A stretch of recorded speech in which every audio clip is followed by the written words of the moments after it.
Education has become one of the most fiercely debated political battlegrounds. Billions of pounds of our money are poured into schools every year. But there's an aspect of education that is rarely questioned, a slow, creeping change in the makeup of our schools. 1/3 are now faith schools. I did. I converted to Catholicism. For the sake of your child? For the sake of my child. If you come to our school, they're very much open minds. What we are trying to indoctrinate is a view that faith matters. Some say parents must be able to educate their child in their faith. Do you believe that parents have the human right to choose the education for their children or not? Others fear this is limiting and divisive. To separate yourself off from the rest of humanity is deeply, deeply tragic. Isn't it time for our society to rethink what is best for children? I want to explore the balance of rights between a parent's right to educate a child in their own faith and the children's rights to determine their own beliefs and approach the world with a genuinely open mind.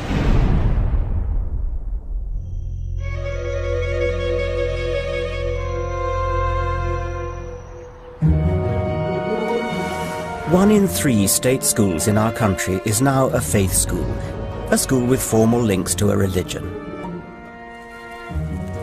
These schools have extraordinary privileges. Because 60 years ago, churches provided half the money for their schools, many were allowed to discriminate on religious grounds in selecting pupils based on parents' faith and in recruiting staff. They could also have the freedom to teach their own syllabus of religious education, RE. Today, we taxpayers fund the running of these schools and also pay up to 90% of the cost of building them. But the problem is the churches held on to their special powers in their schools. And then the government under Tony Blair made a decision that changed Britain forever. It oversaw the foundation of over 100 new faith schools, including Muslim, Hindu and Sikh schools, along with 42 academies sponsored by Christian organisations. A big man for a big job. Charles Clarke's waited a long time for this. This man was Education Secretary under Blair. Why did he open the floodgates? You could say, well, we're only going to keep it that you have Christian and a tiny proportion of other faith schools. I think that leads you into serious risk of discrimination in relation to saying it's okay to have a Christian faith school, but for the sake of argument, not a Muslim faith school, which I think is not acceptable, and therefore you've got to have the same rule for all. I understand Charles Clarke's desire not to discriminate against minority religions. I agree we need one rule for all, but I think the government turned the wrong way. It should have abolished the faith component altogether, not rolled out more faith schools. Now, you can make a logical argument, I completely understand it. In fact, I first was a co-author of a pamphlet about this in 1978, which says, abolish all faith schools. But I think you've then got to look at how that relates to what the population as a whole feel about faith schools themselves. You wouldn't have to abolish them, you would just stop supporting them with government money.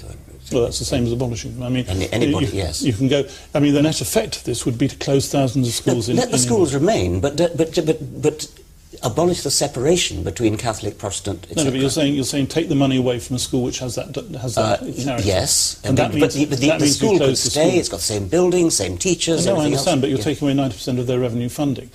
Closing these schools, which I think is the effect of what you say, is something that wouldn't be accepted. But it's their decision to close it. I mean, they have the option. Okay, so I'm Secretary of State for Education, and 4,000 schools are closed by, their decision, not my decision.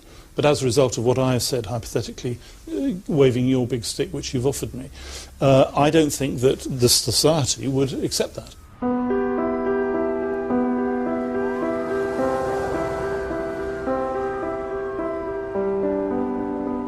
Having been a key player in this huge gamble with our country's education system, you'd hope there'd be more enthusiasm and conviction in Charles Clarke's backing for faith schools. In fact, we find he used to be against faith schools, and his main defence of them now seems to be that voters wouldn't agree to abolishing them. And I'm not at all convinced Charles Clarke is right about public feeling. In fact, we commissioned an ICM opinion poll that showed a clear majority, 59%, still believe that schools should be for everyone, regardless of religion, and the government should not be funding faith schools of any kind. I believe the government must act and take the faith out of faith schools.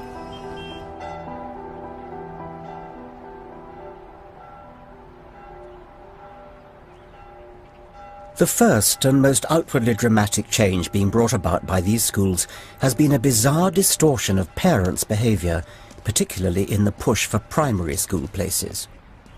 About 7% of the British population worship in church, but around 36% of primary schools are run by the churches, and they can select pupils on the basis of parents' faith.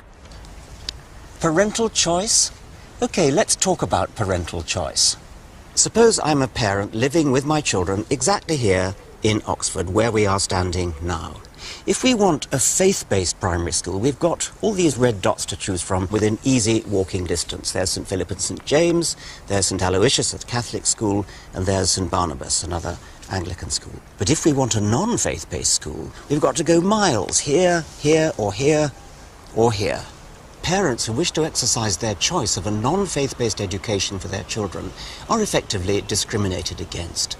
They're excluded from 1/3 of British state-funded primary schools. How do parents feel about this? I've come to Mumsnet. Justine? Richard. Hello. How nice to meet you. Thank you for very coming. much for having me. Welcome to Mumsnet Towers. Mumsnet is a web forum where parents get together online using pseudonyms to chat freely about issues involving their children.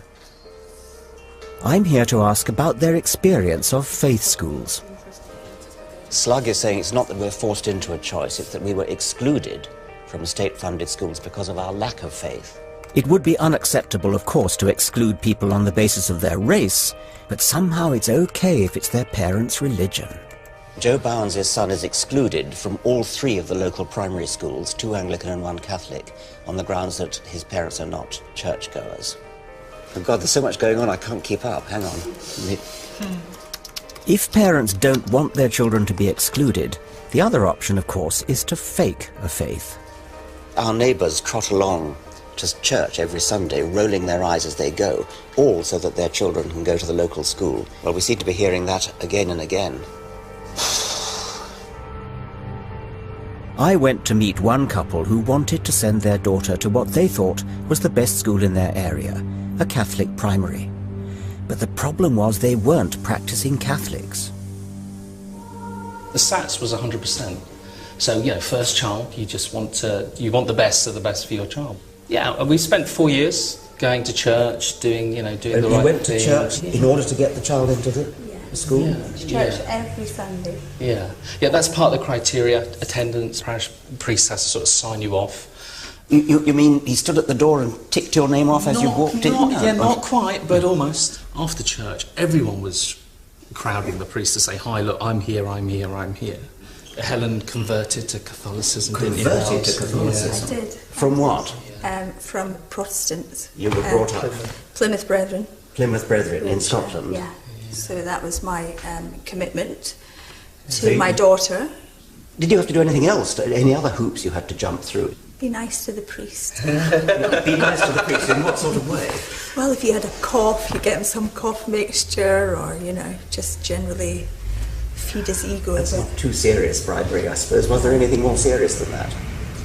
Well, it got to the stage where it was sort of hinted at that things like the church roof needed fixing, and the fee of £5,000 was sort of bandied about that if you sort of contributed that amount, your child was guaranteed a place in school. But if you gave £5,000 to the church, you guaranteed a spot. You would get your child into school guaranteed. Yeah, oh, absolutely. Because it's not money to him, but if his church looks like it's getting bums on seats on Sunday, if the coffers are full, he's doing a good job, isn't he? Because he actually said that to me. Oh, it's about bums on seats.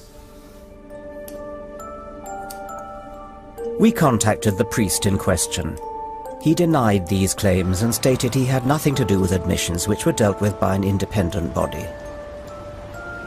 Of other faiths, the Church of England told us that not every admission to their schools is based on parents' religion, and it hopes no parent feels compelled to worship to secure their child a place. The Board of Deputies of British Jews makes no apology that parents must demonstrate a commitment to the values and ethos of Judaism. But why are parents who hold no faith sending their children to faith schools? It seems to be about results. League tables show that of primaries last year with perfect SAT scores, 2/3 were church-run. So what's going on? Are faith schools better? Surely God isn't helping pupils in exams.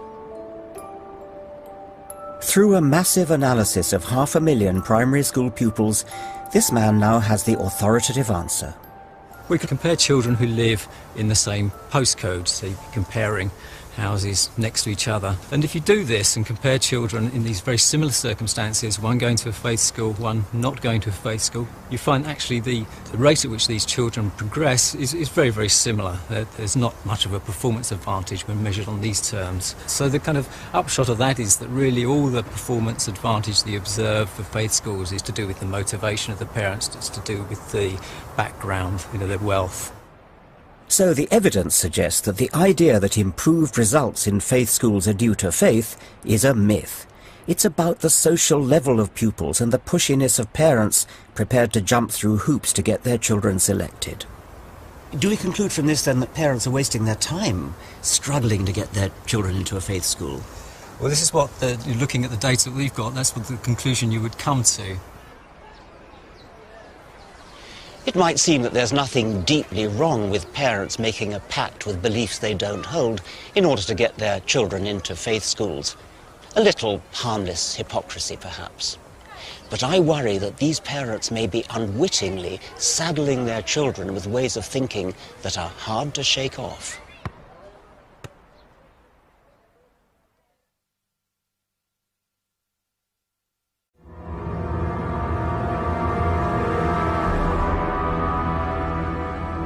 One in 3 schools in Britain is now a faith school, and their number is increasing throughout our green and pleasant land.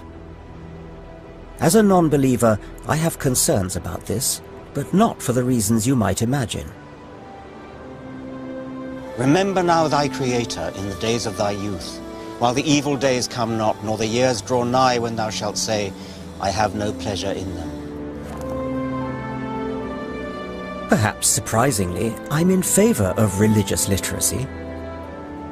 As we glide over the English countryside, I really feel that in order to understand England, the village cricket matches, evensong, harvest festivals, the weddings and christenings, you need to have an appreciation of the cultural heritage of England, and that includes Christianity. Equally, if you're to understand our wider world, the Muslim Quran and Hindu Bhagavad Gita deserve study.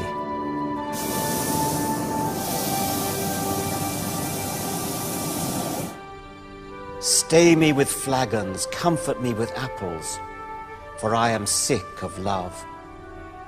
It's not all that surprising that I enjoy reading the Bible so much, because, at least in the 17th century King James Version, it is most beautiful English. Go to the ant, thou sluggard, consider her ways and be wise. Spare the rod and spoil the child. Of making many books there is no end. These phrases and hundreds like them suffuse our literature and our language. You can't appreciate Shakespeare unless you are steeped in the Bible.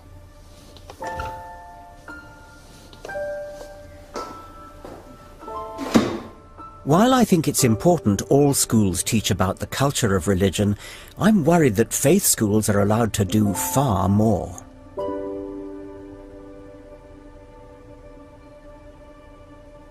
Even the mild old Church of England has openly set out its aim, through the Archbishop's Council, for its some 5,000 schools to nourish those of the faith, encourage those of other faiths, challenge those who have no faith. What does that mean for those on the sharp end, our children? I suppose what we are trying to indoctrinate into is a view that faith matters. What you would expect here is to find that the collective worship means something. But the main aim is to not just learn about major faiths, but to have something of an experience of faith.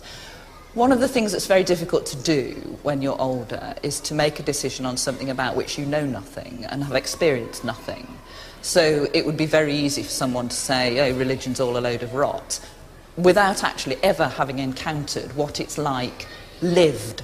And so the Christian Foundation enables some of that to be part of these children's experience, not in a way that expects them to sign on the dotted line, but to say, this is what it is like. It's part of your learning and your education to see how it works.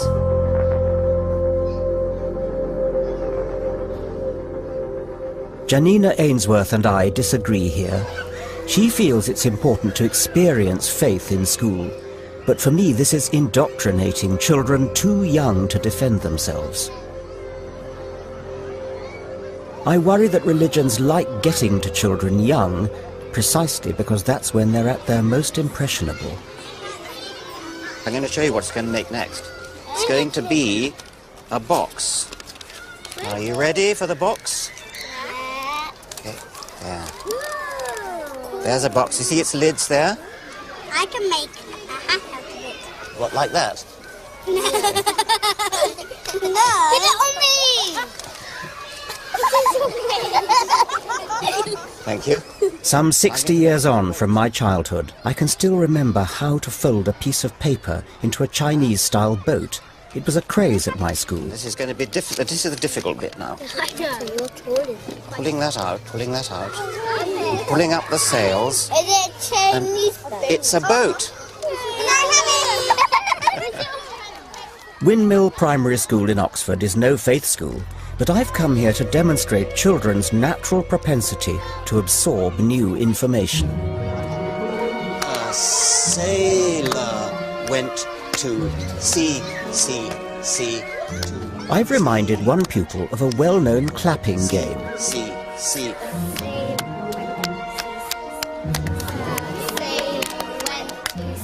Within minutes, others pick up the game, pass it on to friends, make connections and adapt it with variations.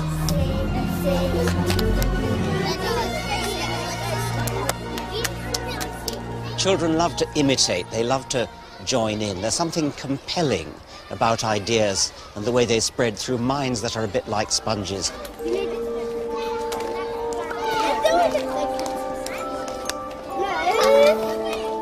What children absorb at a young age can last a lifetime. Should it really be the dogma and daily rituals of religion?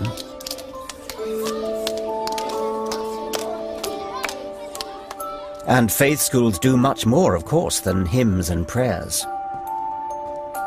The hard edge of the indoctrination goes on in RE, religious education, for which many faith schools teach their own syllabus, and often parents contribute money for the lessons.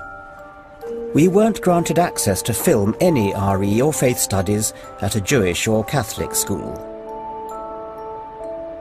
So I turned to someone who has systematically collected information for years on what actually goes on. The problem is that it's totally deregulated. The governing bodies of state-funded faith schools have control over their religious education curriculum. Ofsted inspects the religious education in other state-funded schools, but in state-funded religious schools they have their own religious inspectorates to inspect those lessons. Yes. And that really compounds problems in other subjects. So a lot of faith schools, particularly Catholic schools, will teach their sex and relationships education in their RE. Lots of faith schools do the same with citizenship education. So all those subjects become seen through a religious filter. How much time do they actually spend on faith as opposed to ordinary education? Well, we have an example here of a Jewish, state-funded Jewish faith school, where in Year 7, that's the first form in secondary school, pupils have 8 hours of religious instruction every fortnight, which compares with 6 hours per fortnight for science and far outweighs any subject in the secular curriculum.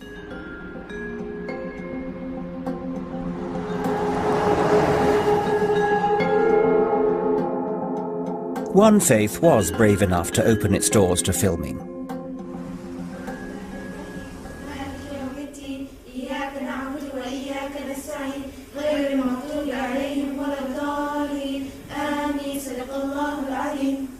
Right, Assalamu alaikum girls. Right, now, we know what we're going to do this lesson. We're going to do some drama. I'm just thinking to myself, how universal is this story? Like back then, everything was according to the family, you got to obey them. This is Madani High School, an all-Muslim secondary school in Leicester, and one of 11 Muslim faith schools now in the state system. I've come to see firsthand how faith and education mix. This school gets good results, and many of the girls here hope to become the next generation of lawyers, doctors and teachers. Faith schools are sometimes accused of closing children's minds down by teaching them this is the one true faith, and you get your truth from Holy Scripture rather than from opening your mind to the world. Well, there's slightly a misunderstanding from those who think that way. If you come to our school and if you look at our lessons, they're very much open minds, thinking critically, understanding the world in a very critical fashion. Like all state schools, they teach national curriculum science here. But like many faith schools, they supplement this with religious lessons that they control and which are not subject to Ofsted inspection. In our school, when our teachers tell us stuff like teacher stuff, it's like whether it's up to us whether we believe it or not. The teachers do not disrespect our decision. Everybody has a right to their own decision at the end of the day. Yes.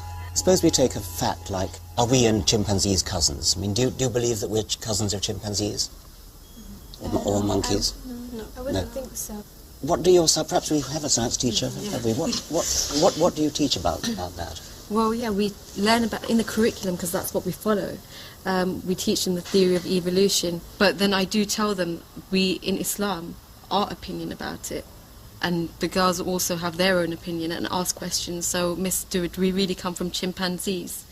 But they all have their own opinions for that, and then come to their own decision, which every single one of them realise that actually we didn't, because we believe differently.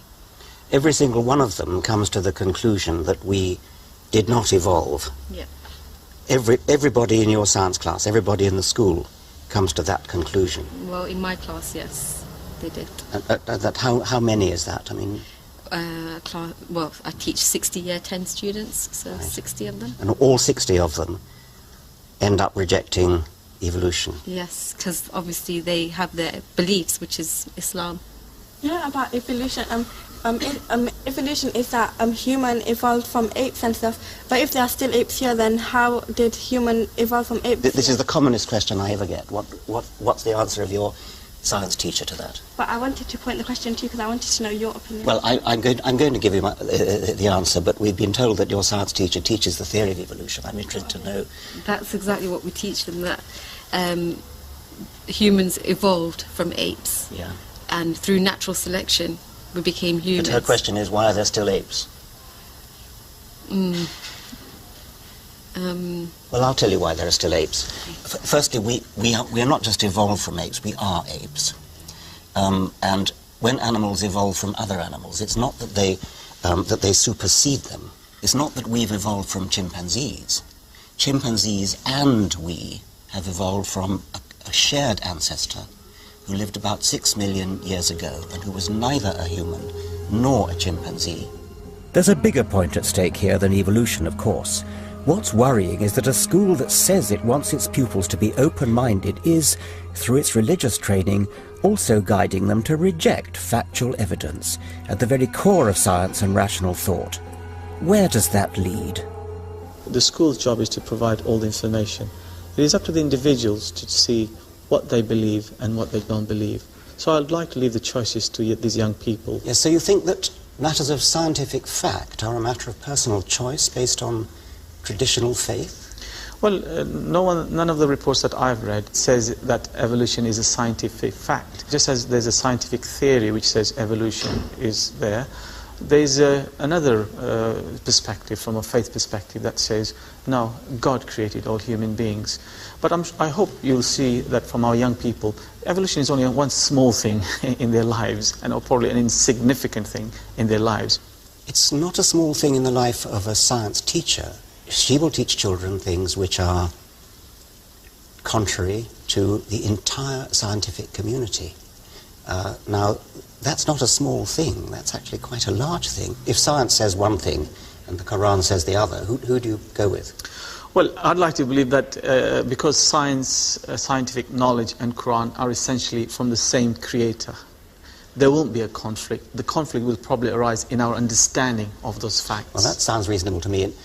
My advice, if you pardon me for offering advice, it would be, you are never going to win the fight against evolution. It is a fact. What you should do is to look at the Quran and reconcile it with evolution, which is what the Christians have done. In RE, we learned about science and the Quran. By the end of the day, we all came to one conclusion, that the Quran is evidence of science. So what science has proved to be just recently is already proved in the Quran 1400 years ago when it was written. But that doesn't include evolution, apparently. No, it doesn't. So what does it include? It includes stuff like the shape of the earth, about the mountains, how they secure the earth. And how in the sea the two waters, they don't mix, the salty water and the drinking water, so it's pure for us to drink. They don't mix, but they pass through each other. Salty water and fresh water don't mix in the sea? No, it's like It's a natural barrier. I was shocked that RE elbows out science like this. So you think the Quran is a good source of scientific information? Yeah. Right. Yeah. Yeah. Right, and you're the one who wants to be a doctor, is that right? Yes.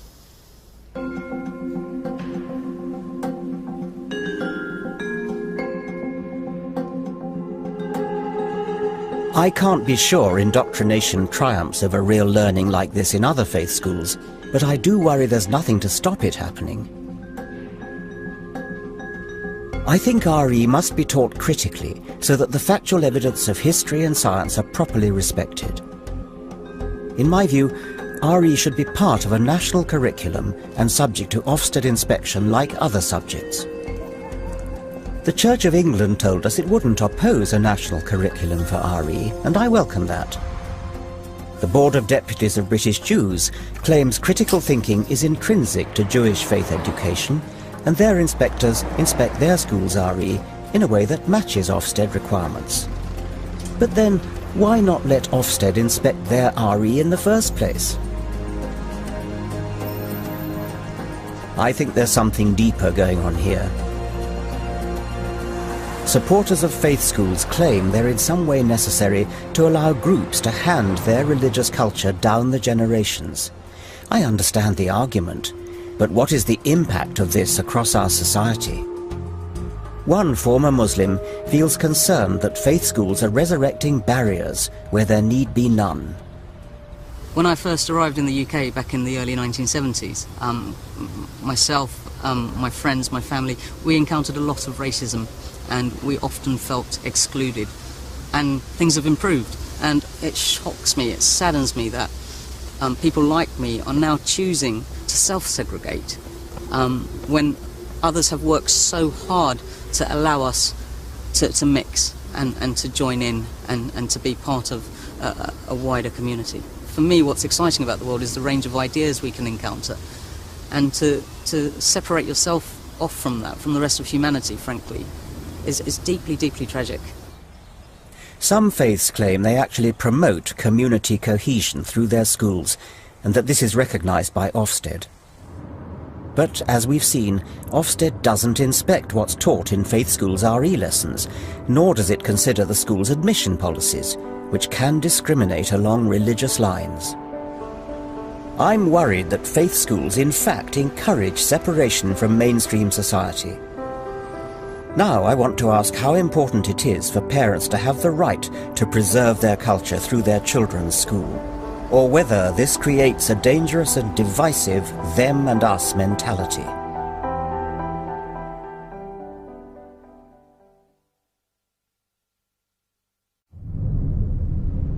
Faith schools are on the march in this country.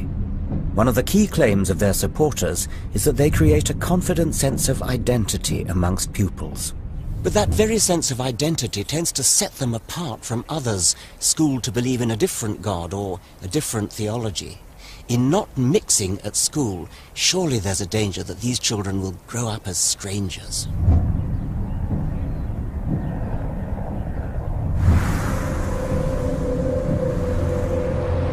We have a warning from our own recent history about how destructive faith education can be when it helps forge tribal identities. The human psyche has two great sicknesses. One is the urge to carry vendetta across generations, and the other is the tendency to fasten group labels onto people instead of seeing them as individuals. One of the great scars is Northern Ireland, where you can see the badges of Protestant-Catholic divide on walls and flags, on bunting, wherever you look.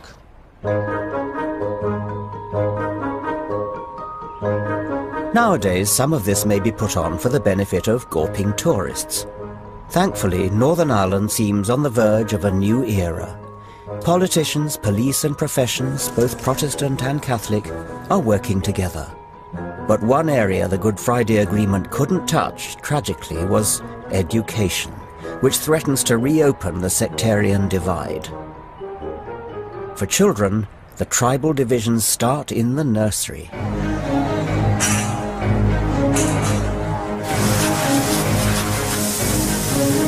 In July 2010, it was reported to be children as young as 9 who led the riots, throwing stones and shouting abuse at the other side.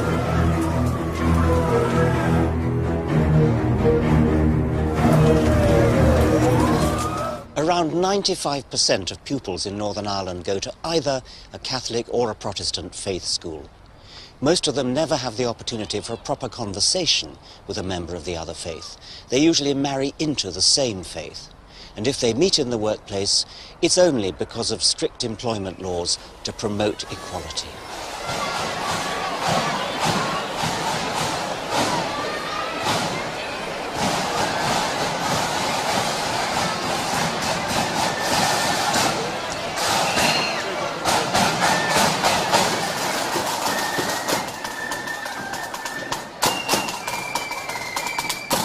Surely here, of all places, they can't see segregated faith schools as a good thing. Surely they should welcome mixing up Protestant and Catholic school populations.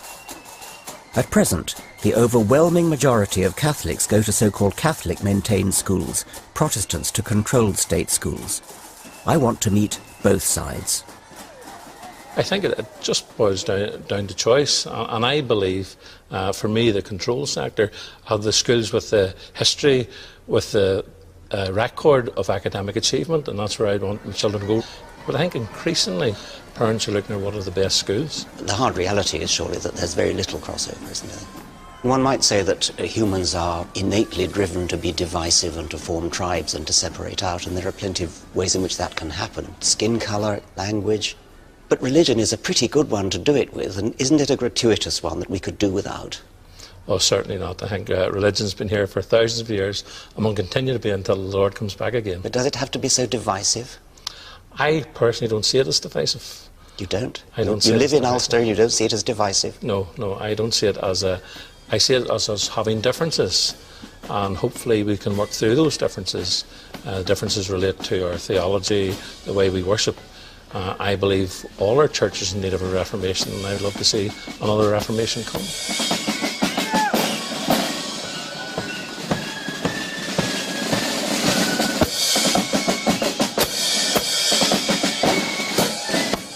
Perhaps at the deepest level of my concern about faith schools is the assumption I'm encountering that children are somehow the property of their parents and their parents' religion.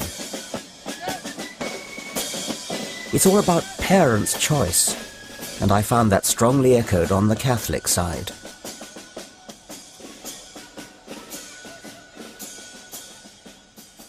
Our Catholic schools, our Catholic ethos adds value, gives a sense of belonging, a sense of community. That's what parents want for their children. A child to a parent is a very blessed thing. And the vast majority, almost all parents, will do what they think is right for their child. Is that not a legitimate human right? Oh, it's certainly legitimate. Well, but you don't agree with that. Well, I have all sorts of issues with faith schools. But you clearly don't agree with that. Let you state that. Okay. I worry about segregation of children anywhere, not just in Northern Ireland, on the basis of their parents' religious opinions, because it seems to me that religious opinion is a a pretty odd way in which to separate children out. Richard, I think we need to nail this one. Do you believe that parents have the human right to choose the education for their children or not? Well, I think that they do. That's the core of what you're asking me. Do you afford the parents the human right? And it is a human right. I also that they can choose the system of education that they wish for their children that's most consistent with their beliefs and understanding of life. Now you're seeking to impose your view on other people, and I think that's wrong. Well, I think you should respect everybody from it. Are you a parent yourself? Yes. Well, what do you have for your children? What do I? What do you have for your children? What do you want them to do? I want them to be open-minded. I want them to be sceptical. I want them to ask critical questions. I want them to seek knowledge for its own sake. I do not want to impose my own views on them. Good. I respect that. What you said is a perfectly legitimate view, but you should afford other people the same respect. Once you begin to engineer or you begin to thwart parents in terms of their parental choice, you really end a dictatorship, Richard, and maybe that's where you want to be. No, I don't want to get into that. But that's what you're essentially saying. You come from this from a premise of, here's what you think is right. I'm coming from the premises that parents should be allowed to make choices.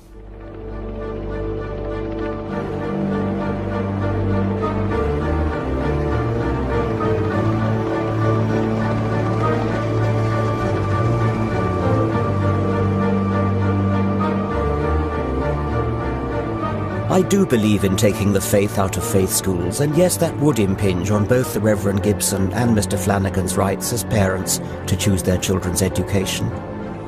But look at the result of parents' rights as exercised in Northern Ireland. Are parents' rights so important that we allow them to risk dividing the two communities forever? The trouble with rights is that there are conflicts between opposing rights. What about the right of free expression versus the right not to be offended? In the case of education, children have rights as well as parents. Children have the right not to be indoctrinated, not to have their parents' beliefs forced down their throat, but to make up their own mind after a proper, balanced education.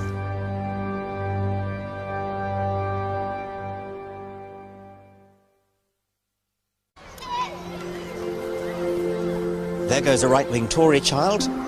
I see there's a socialist child over there. Group of Lib Dem children over there. What have we got here? A group of logical positivist children. Existentialist child there. It's absurd, isn't it? We wouldn't dream of labelling children like that. And yet when it comes to religion, our whole society is quite happy to talk about a Catholic child, a Protestant child, a Muslim child. Why the double standard?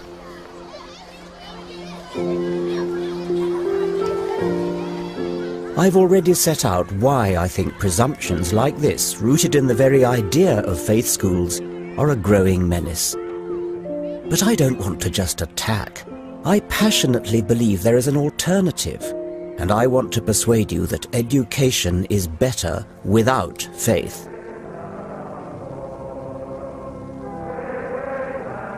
I feel strongly about this because when I was a boy, I thought very traditionally and believed in God. But it was education that allowed me to change my mind and unleashed my curiosity. Any teacher or parent may influence children in many ways. We all have baggage. So how do we best respect a child's right to learn with a truly open mind? Young children are uniquely vulnerable to simply believing what adults tell them. So my starting point would be to give them tools to sort fact from fiction. When my daughter was 10, I decided to write a letter to her, asking her to think for herself about how we know the things that we know. How do we know, for instance, that the stars, which look like tiny pinpricks in the sky, are really huge balls of fire like the sun and are very far away? I mentioned one good reason to believe that anything's true, which is evidence, and I mentioned 3 bad reasons. There's tradition. Believe it because our people have always believed it. It's been handed down over generations. The trouble with tradition is that no matter how long ago a story was made up, it is still exactly as true or untrue as the original story was. There's authority. Believe it because your parents do. Believe it because a priest does. Believe it because a teacher does. Or because a holy book does. That's another bad reason to believe anything. And finally, revelation. Believe something because it just feels right. And next time somebody tells you that something is true, why not say to them, what kind of evidence is there for that? And if they can't give you a good answer, I hope you'll think very carefully before you believe a word they say. Your loving Daddy.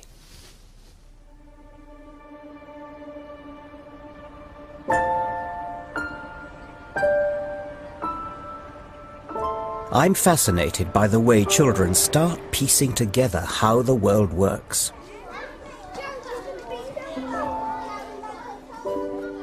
I've come back to Windmill Primary School to look at a new scientific study of how children are naturally biased to believe certain kinds of, ultimately religious, explanations. We've used a variety of different methods, just asking children to sort of spontaneously tell you what they think about the origins of things, and also then sort of presenting them with answers. So what we're going to do is we're going to play a game. We're going to look at some pictures. Dr. Deborah Kellerman is a leading child psychologist at Boston University.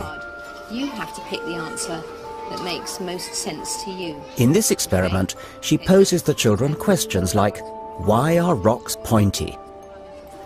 One person said they were pointy because little bits of stuff piled up on top of one another over a long time. And another person said they were pointy so animals could scratch on them when they got itchy. Which answer makes more sense to you? The animal one with the scratch rating. Okay then. All right. And here's another one. What you find is kids have a tendency, clearly from about 4 years of age, to endorse a sort of purpose-based explanation, or to give you a purpose-based explanation for the origins of things. Another question she asks the children is, why are lakes still? One person thought they were still and didn't have waves, so animals could cool off in them without being washed away. And another person thought they were still and didn't have waves because no moving water ever ran into them. Which answer makes more sense to you? Animals could be cool without being washed away. So that animals could be cool without being washed away? Animals could wash in them without getting washed away. Okay, brilliant. Because no moving water. Okay, excellent. I suppose a child is surrounded in the home by artifacts, telephones and televisions, all things which actually are designed for a purpose. What we're finding right now is that children really start to do this at the point where they start to understand that artifacts are objects that have been made by someone for a purpose. And that sort of might be orienting them towards an understanding that things are intentionally caused, intentionally designed, and then sort of once they understand that, yes, they're surrounded by these objects that are intentionally designed, then sort of going, well, that's quite a good way to understand everything. Do you think children could be described as natural creationists? In some sense, yes. Insofar as they are attracted to and spontaneously invoke sort of notions that things exist for purposes, and sort of that's associated with their notions that these things have been intentionally caused, so intentionally caused for a purpose, sort of in many respects sort of mimics what's seen in religion as creationism. Sound like now you up for that? I think so. You think so? Brilliant. So, children naturally tend to assume meaning and purpose in things, even where there is none. This, of course, gives religions, with their own presumptuous but unfounded sense of purpose and meaning, a peculiar advantage. That's why it's all the more important that religion is put in its proper place, as it is in normal schools like Windmill, and not allowed to get in the way of children's questioning minds.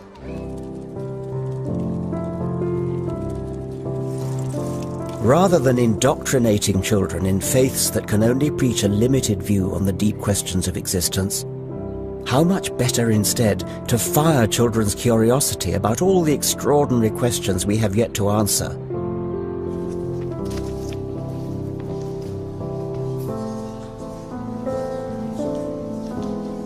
At Windmill School, I'm going to take an alternative assembly. I'm hoping I can share with these children something of what I wrote to my own daughter. and get them to ask me questions. When I was your age, I pretty much thought that anything that a grown-up said must be true. But that can't be right, can it? Because different grown-ups say different things and they don't always agree. How do we know what's true? You've probably all heard about a great big meat-eating dinosaur called, do you know what that's called? T-Rex, that's right. Yeah. Tyrannosaurus Rex. Now, if I tell you that T-Rex was about as long as a double-decker bus and was taller than an elephant, it'd be very sensible of you to ask me how I know these amazing things. So evidence is a good reason for believing. Our greatest responsibility in education is to unleash children's curiosity and never limit their questions. You and I are really very lucky. We're lucky because we live in a country with a long history of thinking for ourselves and asking questions. We're lucky because we live in the most extraordinary world. It's a real world of real evidence. And I hope that you'll enjoy finding out much more about its wonders.